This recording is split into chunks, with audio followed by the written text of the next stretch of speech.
Sports biomechanics sports science की एक ऐसी फील्ड जो ह्यूमन परफॉर्मेंस एनहांसमेंट में बहुत ही कारगर एक नई फील्ड आई है, जिसमें हम एथलीट के हम परफॉर्मेंस एनहांसमेंट पे काम करते हैं। एथलीट्स के अच्छे से अच्छे उसको परफॉर्मेंस के लिए इक्विपमेंट से हम उसको एनालाइज करते हैं, उसकी स्किल करेक्शंस के ऊपर हम काम करते हैं, उसके इक्विपमेंट डिज़ाइनिंग और स्पेसिफिकली कैसे उसका एरोडायनेमिक्स, जैसे इक्विपमेंट कोई भी शर्ट डाल रहा है तो कैसे वो ब्रीथ इन करेगा। दूसरा, उसका इक्विपमेंट कैसा डिज़ाइन रहेगा कि उसको मोमेंटम ज़्यादा अच्छा फील करेगा। अगर उसमें स्पोर्ट्स में अगर इक्विपमेंट्स कुछ मेजर डिज़ाइन है, जैसे रैकेट्स होते हैं, या उसमें की पॉइंट्स क्या रहते हैं, हम उसके ऊपर बात करेंगे। उसका एप्लीकेशन प्रोसेस क्या रहेगा, हम उसके ऊपर भी बात करेंगे। और लास्ट में इसको हम एक साथ कैसे काम कर पाएंगे कि पूरा एक मूवमेंट डिज़ाइन और एक ह्यूमन परफॉर्मेंस एनालिसिस सिस्टम पे हम एक डिटेल्ड प्रोफाइलिंग एक इंडिविजुअल एथलीट ही कर पाएंगे। नमस्कार दोस्तों, मैं हूं आकाश और आज हम बात करने वाले हैं स्पोर्ट्स साइंस की एक फील्ड जिसका नाम है स्पोर्ट्स बायोमैकेनिक्स के बारे में। तो स्पोर्ट्स बायोमैकेनिक्स बेसिकली एक क्या चीज़ होता है, पहले आपको ये बताते हैं। तो स्पोर्ट्स बायोमैकेनिक्स एक ऐसी साइंटिफिक फील्ड है जिसमें हम स्टडी करते हैं एक ह्यूमन का पूरा मोशन, जिसमें वो पूरा फोर्सेस कैसे एक्ट होती हैं, उसका पूरा ह्यूमन बॉडी में स्पोर्ट्स कैसे होता है, वो एक्सरसाइज कैसे कर रहा है। तो उसके एप्लीकेशन प्रोसेस जैसे फिज़िक्स में, और जो मैकेनिक्स प्रोसेस है जैसे हमारा मसल, हमारा जॉइंट्स, हमारा बोन कैसे काम करता है एज ए लीवरेज, जिसकी वजह से हम एक पूरा मूवमेंट डिज़ाइन करते हैं एक ह्यूमन बॉडी में। इसके मेन ऑब्जेक्टिव्स क्या होते हैं, तो इसके मेन कुछ की ऑब्जेक्टिव्स होते हैं, जिसमें सबसे पहले आता है परफॉर्मेंस असेसमेंट। मतलब पहले हमें एथलीट का परफॉर्मेंस असेसमेंट करना पड़ता है कि नॉर्मल एक स्किल है उसको एक पर्टिकुलर फेजेस में डिवाइड किया जाएगा। जैसे एक नॉर्मल फेज़ है कि अगर वो बॉलिंग कर रहा है, बॉलिंग एक्शन कर रहा है, तो उसका है रन अप होगा, फॉलो थ्रू होगा, बीच में उसका back foot front foot contact भी आएगा, बॉल रिलीज भी आएगा। तो ये सारे एक पूरे एक फेजेस डिफाइन कर दे, तो उसके हिसाब से हम एक परफॉर्मेंस असेसमेंट करेंगे। परफॉर्मेंस असेसमेंट के बाद उसका नी पे कितना मूवमेंट आ रहा है असेसमेंट करेगा, फिर उसमें एनहेंसमेंट के ऊपर हम काम करेंगे। तो एक टोटल एक मेन परफॉर्मेंस असेसमेंट और एनहेंसमेंट एक मेन टॉपिक रहेगा इसमें, जिसमें हम बात करते हैं। दूसरा रहता है जब इस हम परफॉर्मेंस असेसमेंट करते हैं तो उसको कितना रिकरेंट ज़्यादा हम एम्पलीट्यूड है, ज़्यादा मूवमेंट है, ज़्यादा करेक्शंस करने की ज़रूरत है। तो उसमें एक मेन फैक्टर हमारा जो काम करता है, जो ऑब्जेक्टिव होता है, वो होता है इंजरी प्रिवेंशन। कि वो एक पर्टिकुलर एक्शन डेवलप कर चुका है, अगर वो कुछ एक पर्टिकुलर एज में पहुंच गया, अगर वो यंग है तो उसको ज़्यादा टाइम नहीं लगेगा उसको अडेप्ट करने के लिए। बट अगर वो एलीट है या फिर अगर 25 या 24 एज के पास है तो उसको थोड़ा अडेप्टेशन में इशू आ सकते हैं, क्योंकि वो पर्टिकुलर एक स्किल सीख चुका है और मसल अडेप्टेशन हो चुका है, बोन अडेप्टेशन हो चुका है, साइकोलॉजिकल मेमोरी बन चुका है। तो उस हिसाब से हम एक मेन फैक्टर रहता है जिसको हम कहते हैं ऑब्जेक्टिव, कहते हैं इंजरी प्रिवेंशन। तीसरा है इक्विपमेंट डिज़ाइनिंग।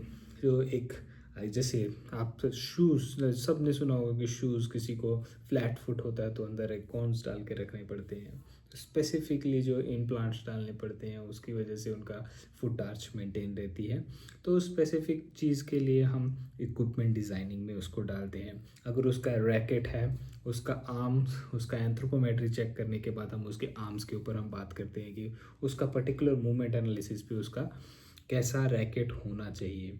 आर्चर्स के लिए, आर्चरी में अगर एग्जांपल लिया जाए तो उनका जो भी तरीका, वो कंपाउंड में जो भी हम मूवमेंट ट्रैकिंग करते हैं तो उसमें जो एक आर्चरी का जो पाउंडेज यूज़ करते हैं, पाउंडेज मीन्स पाउंड्स में हम कुछ कुछ ग्राम्स में वेट ऐड करते हैं।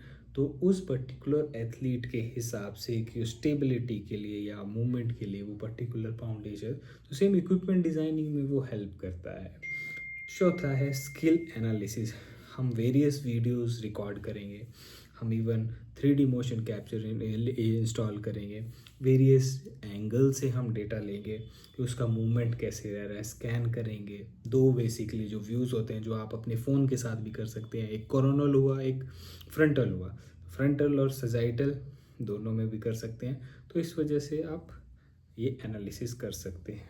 तो अभी मेन की स्टडी या की पार्ट क्या होता है इस स्टडी में, उसके ऊपर हम बात करते हैं। तो पहला आता है काइनेमेटिक्स। काइनेमेटिक्स ये चीज़ होती है कि आपका ह्यूमन मोशन जितना भी है, जैसे रेंजेस में एक्सेलरेशन कितना जा रहा है, चाहे जैसे अभी मैं एक हाथ हिला रहा हूँ तो मेरा कंधा कितने डिग्री का घूम रहा है, मेरा एल्बो कितना फ्लेक्स हो रहा है, मेरा रिस्ट कितना मूव कर रहा है, मेरा फिंगर्स के डिजिटोरम कर रहा है, फ्लेक्सर्स, डिजिटल मेटाकार्पल्स कैसे वो मूव कर रहे हैं, फेलेंजेस, तो पर्टिकुलर एक्सेलरेशन हो रहा होगा उस जॉइंट में, मूवमेंट आ रहा होगा, एक डिफाइंड क्या बोलते हैं रिस्क फ्री मूवमेंट हो रहा है। तो उसमें काइनेमेटिक्स इन्वॉल्व करता है कि रेंज ऑफ मोशन क्या हो, डिस्क्रिप्शन कितना आ रहा है। दूसरा आता है मेन फैक्टर बायोमैकेनिक्स में होता है काइनेमेटिक्स, फोर्स कितना जनरेट कर पा रहा है। फोर्स एक ग्रेविटी एक्ट कर रही होती है जो सबको पता होगा आप में से। दूसरी फोर्स होती है विद इन द जॉइंट, मतलब ग्रेविटी के साथ एक मसल जो फोर्स लगा रही है अपने जहाँ पे वो जुड़ा हुआ है इंसर्शन और ओरिजिन पॉइंट्स पे, तो उसके ऊपर भी हम एक मेन बात करते हैं। तीसरा आता है मसल इंट्रैक्शन, जो सेम फोर्स डेवलप करने के लिए और काइनेमेटिक मूवमेंट करने के लिए एक डेवलपमेंट आता है। तो उस पर्टिकुलर फोर्स इन्वॉल्वमेंट को हम कहते हैं मसल मैकेनिक्स। तो मसल मैकेनिक्स में बहुत एक डिटेल्ड सब्जेक्ट है, फिजियोलॉजी में आता है, हर एक फिजियोथेरेपी की स्टडी में आता है कि न्यूरोमस्कुलर कोऑर्डिनेशन कैसे रहता है, न्यूरोमस्कुलर जंक्शन कैसे रहता है, तो overlapping of actin myosin filaments कैसे होते हैं, एसिटाइलकोलिन रिलीज होने के बाद, तो एक पूरा पोटेशियम रिलीज एंड ऑल एक सब्जेक्ट रहता है। तो वो पूरा मसल हम कैसे क्वांटिफाई करते हैं with the help of EMG, कितना वो मूवमेंट कर रहा है, कितना आर्टिफैक्ट रहेगा। तो वो पूरा एक फेज़ में हम उस पर्टिकुलर फेजेस जिसमें काइनेमेटिक चेक करें, उसी फेज़ के हिसाब से वो पर्टिकुलर ह्यूमन मोशन कैसे काम करे, तो उसके ऊपर हम काम करते हैं। तो स्पेसिफिकली ये 3-4 चीज़ें को हम क्वांटिफाई करने के लिए, स्किल असेसमेंट के लिए एक ह्यूमन मोशन टेक्नोलॉजीज़ हैं।